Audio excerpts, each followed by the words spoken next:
Abra sua Bíblia lá no tema desta festa maravilhosa, em Salmos 27. Pode vir 50 vezes aqui em cima, a sensação é sempre a mesma. E graças a Deus que ainda tememos em falar por esta palavra. Salmos 27, verso 1.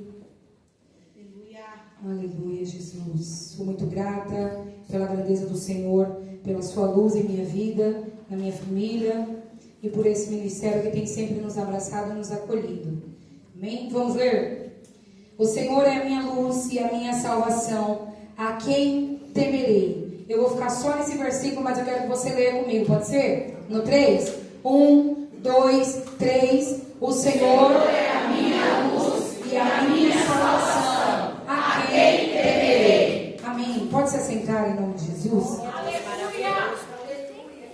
Não fica com a Bíblia aberta não, para vocês não conferirem muita coisa aí. Fica aí bem relaxado, bem tranquilo, a gente falar de Jesus um pouquinho, tá bom? Quando eu recebi o convite da diaconisa Juliana, eu disse a ela se ela gostaria que eu pregasse no texto ou se eu podia falar de outra coisa. E ela disse assim: Deus nos deu este tema, então ore para que Ele fale com você também e fique na dispensação do Senhor. E eu fui ler o tema com calma e eu observei que Davi, ele estava ali expondo uma autoconfiança e deixando claro que ele sabia em quem confiar no momento de angústia.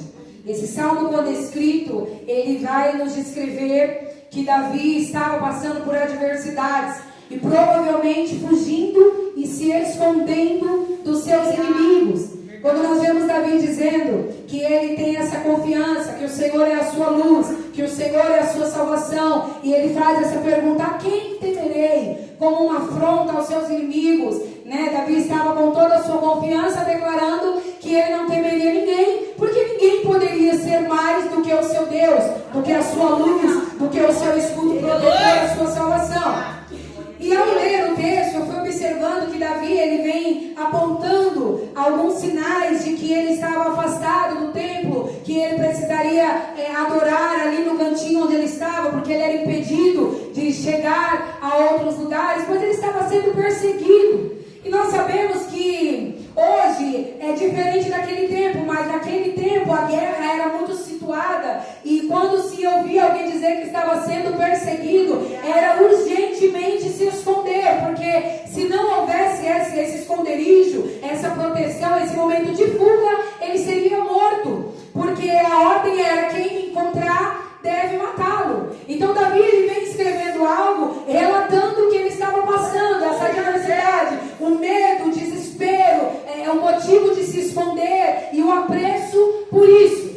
E ele cita que ele pede ao Senhor que se o Senhor pudesse o deixasse em sua casa, para que ele pudesse adorar a Deus todos os dias de sua vida, porque era algo que ele estava afastado. Eu comecei a meditar e comecei a ver Davi como um homem escondido naquele momento, um homem de guerra, um homem forte, um homem que tinha a presença de Deus, um homem que era conhecido já pelos seus feitos e pela sua ousadia. Como nós ouvimos ontem, na casa de Davi havia homens grandes, de grande porte, homens de guerra, homens valorosos, que poderiam ter sido facilmente escolhidos para serem ungidos por Deus para governar Israel. Porém, o Senhor escolheu o menor da casa, aquele que tinha mais particular com Deus, aquele que sofria mais adversidades no campo, aquele que provou da humildade e provou também da humilhação, que são duas coisas diferentes. A humildade é algo que eu tenho e transpasso de dentro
ele começa o salmo dizendo: o Senhor é a minha luz. E comecei a imaginar e a me guardar dentro de mim, pensar nas escuridões.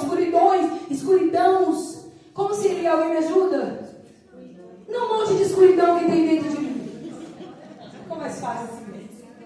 E eu comecei a meditar nisso e comecei a pensar como foi dito aqui ontem. Sabe quando você se guarda para si, começa a meditar e a colocar as coisas no lugar dentro da sua cabeça, dentro de você? Aquele momento que você deita a sua cabeça no travesseiro e o sono não vem, e você começa a pensar várias coisas e várias caixinhas são abertas. E eu já ouvi algumas pessoas dizerem assim: porque você não está cansado o suficiente para dormir o tempo todo. É que se você tiver um dia bem cansativo, você vai encostar a sua cabeça no travesseiro e você vai dormir. Eu quero dizer para vocês, tem alguém que pensa assim. Eu quero apresentar a você alguém ansioso, porque o ansioso, ele pode trabalhar o dia inteiro. À noite a mente dele não descansa, a mente dele não desliga, ele continua trabalhando, ainda que o seu corpo esteja deitado, ainda que os seus olhos estejam fechados, a sua mente está ali trabalhando. E foi numa hora dessa que eu comecei a examinar essa escuridão, e eu comecei a perceber que existem dois tipos de escuridão na nossa vida.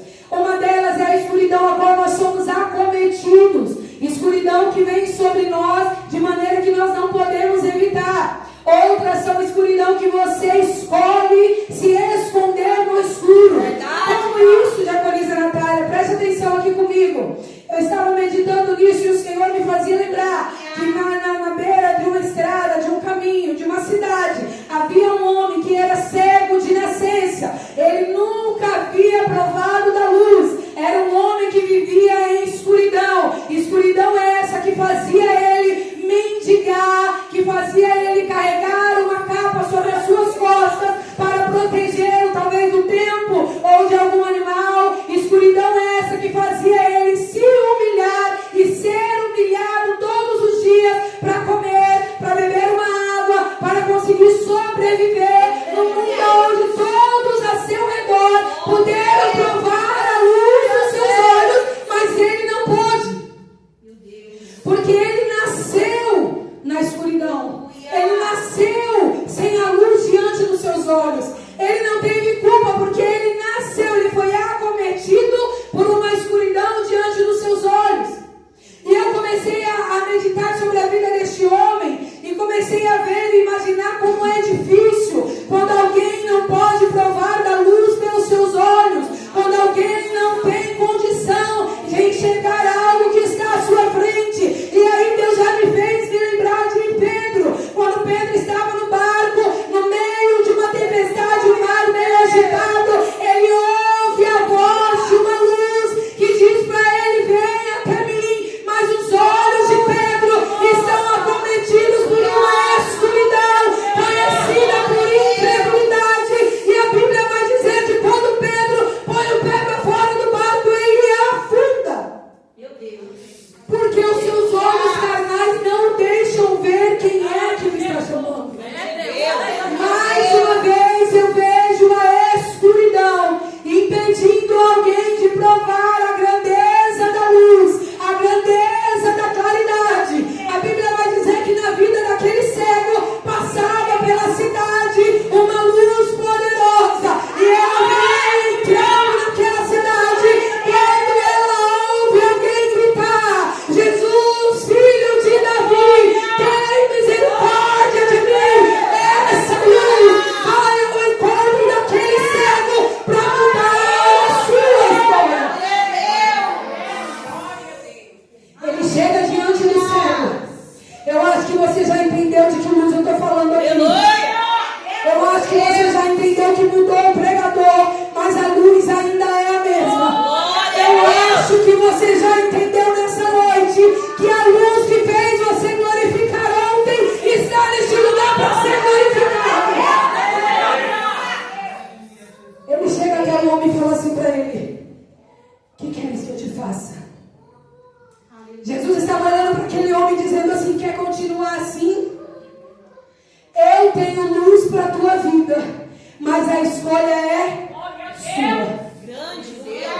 Jesus podia chegar sobre ele e dizer: eu te curo, seja curado, receba a vista. Jesus deu a ele a opção de escolher se ele queria viver da luz ou se ia continuar vivendo na escuridão. Quando Pedro está diante do mar, Jesus vem caminhando sobre as águas, chama por ele, diga para ele que se ele tem fé para que viesse até ele.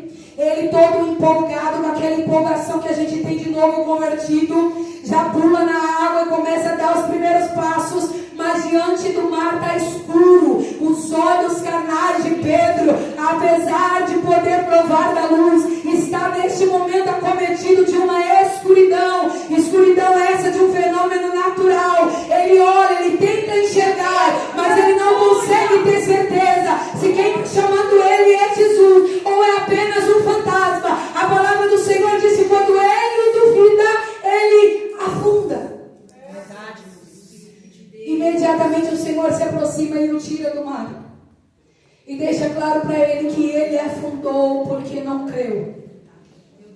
Quantas vezes diante dos nossos olhos a escuridão das dificuldades que passamos, a escuridão dos problemas que temos dentro de casa, a escuridão dos problemas que temos dentro de nós, nos fazem perder a oportunidade de ter um encontro com a luz que revela o oculto e o escondido.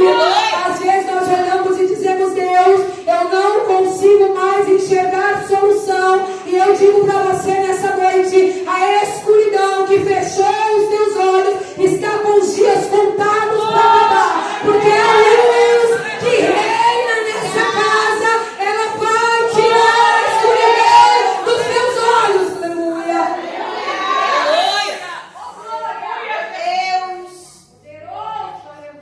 Uma escuridão que nós somos acometidos. Mas escute aqui, Jesus estava um certo dia escrevendo na areia da praia, e os homens chegaram para o pegar de alguma forma, para fazê-lo se contradizer com suas palavras e com a palavra de Deus. E estes homens vêm trazendo uma mulher adúltera, que estava na escuridão por opção, estava na escuridão por causa dos seus pecados, estava na escuridão porque escolheu viver daquela maneira. E a Bíblia vai dizer que esses homens trazem essa mulher e colocam ela diante de Jesus e falam para ele: olha, segundo a lei de Moisés diz que ela tem que ser apedrejada porque ela foi pega no ato de adultério. A intenção deles era que Jesus salvasse aquela mulher por si, para que fosse julgado pelos seus atos naquele momento. Mas Jesus olha para eles, curva a sua cabeça, continua escrevendo com a sua paz maravilhosa, e ele diz: aquele que não tem pecado, que atire a primeira pedra. Naquele exato momento, toda a escuridão que havia na vida daquela mulher precisa se retirar, porque ela teve um encontro com a luz. A luz da vida de Davi encontrou uma mulher num ato pecaminoso e deu a ela a opção de escolha. Ele disse a ela: mulher, os teus pecados estão perdoados. Ele deu a ela a opção de seguir em frente e deixar o pecado para trás e viver na luz, ou voltar à sua prática e viver na escuridão. Quer ver uma coisa? Tinha um menino, um homem, que morava numa cidade chamada Gadara. A Bíblia vai dizer que ele era acorrentado porque ninguém podia contê-lo. A ciência dizia que ele era louco, o homem dizia que ele era lunático, mas a luz se encontrou com ele um dia e provou para ele que ele estava possesso de demônio. Aquilo que a ciência deu nome para você, o meu Deus tem libertação.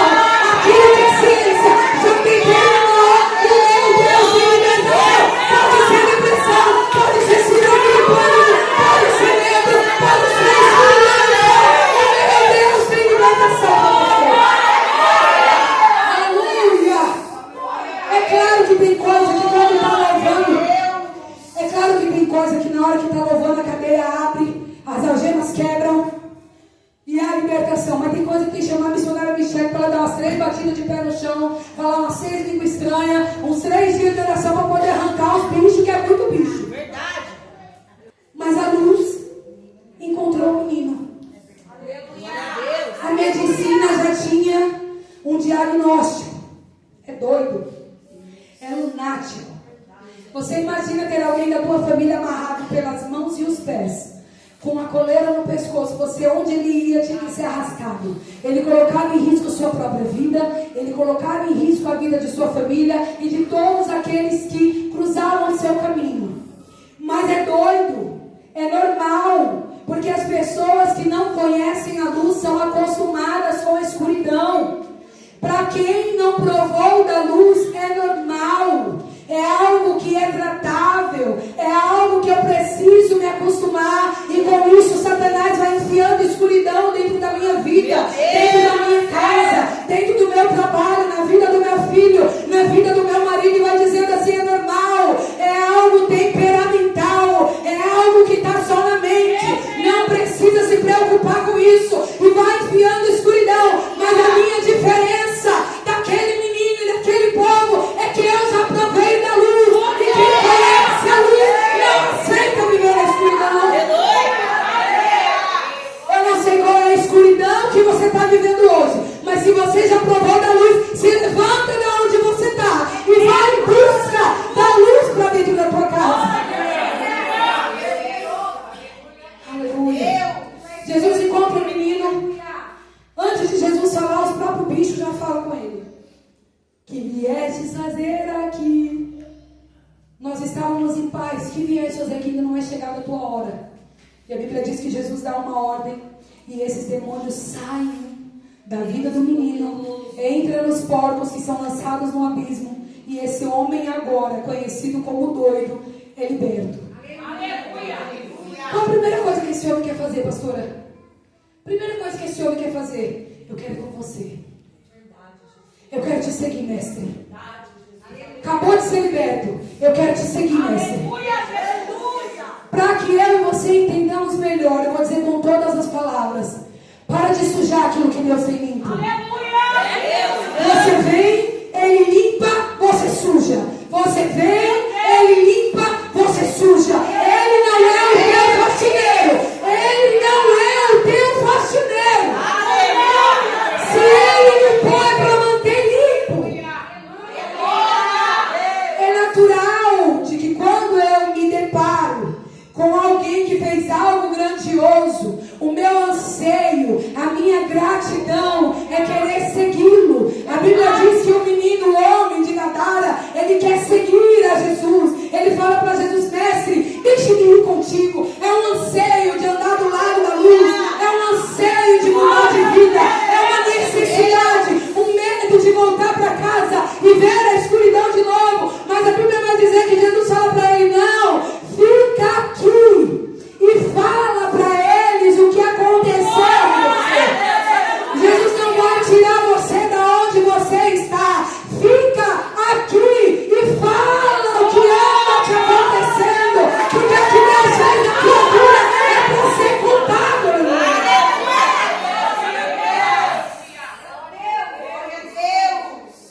Deus não está fazendo milagre para ficar em segredo.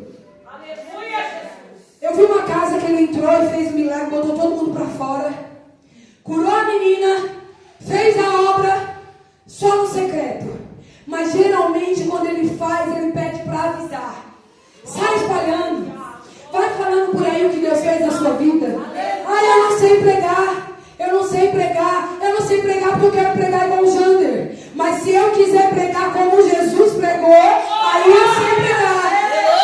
Se eu quiser cantar como Jesus cantou, aí eu vou cantar. Aí vai ficar difícil.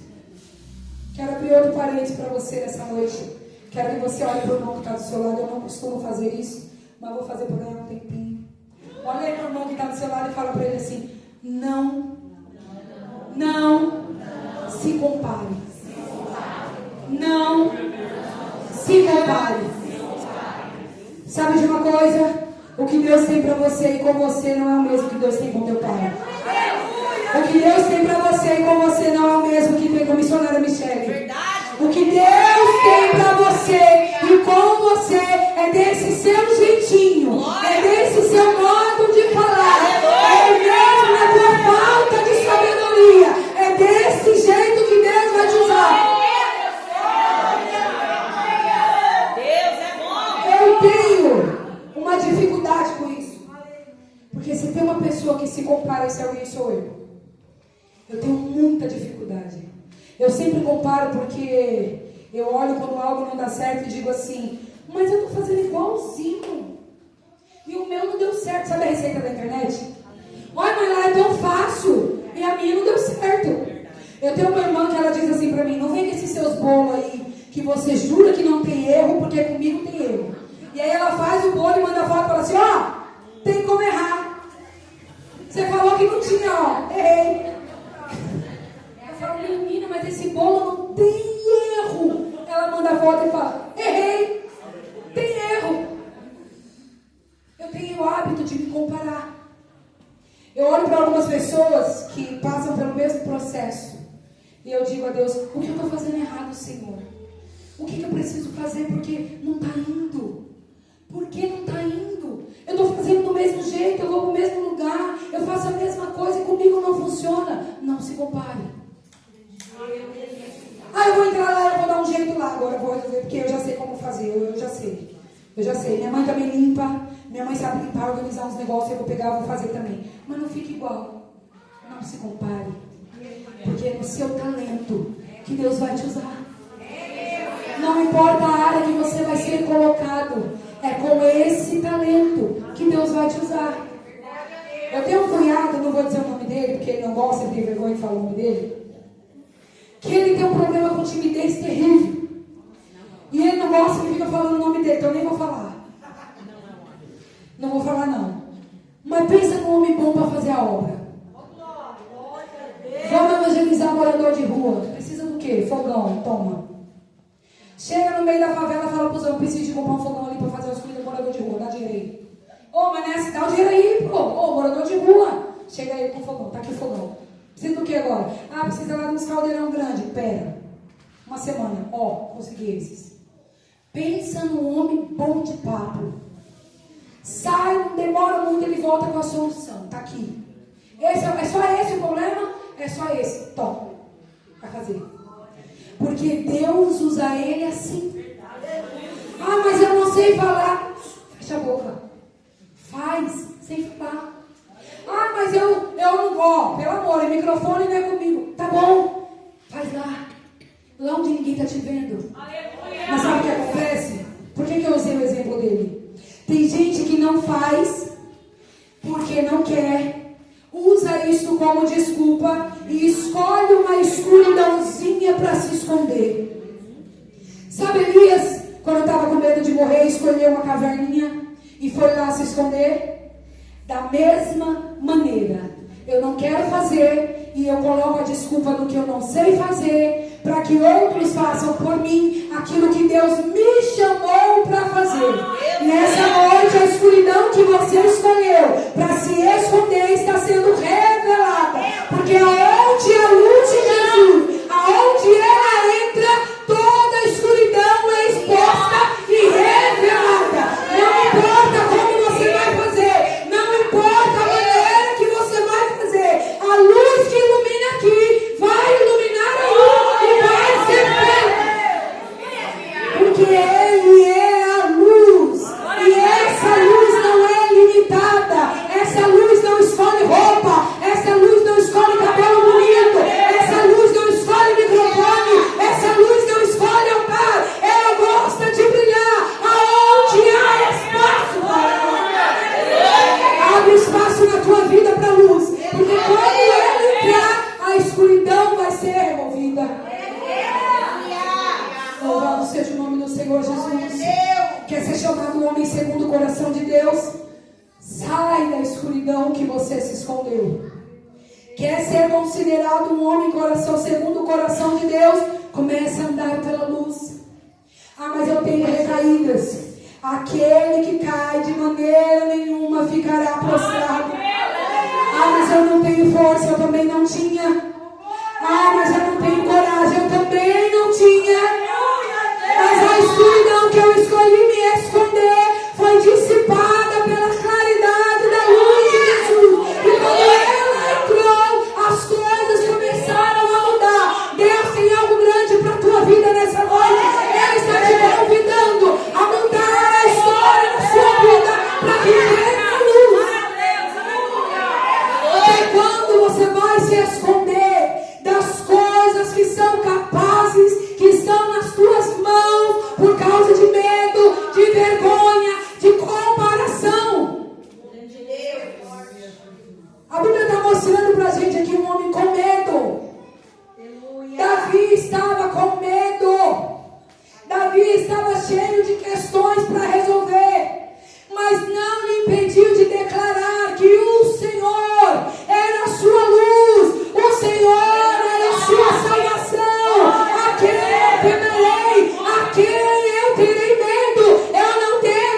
E a gente escolhe as escuridão que a gente vai alimentar e vai guardar.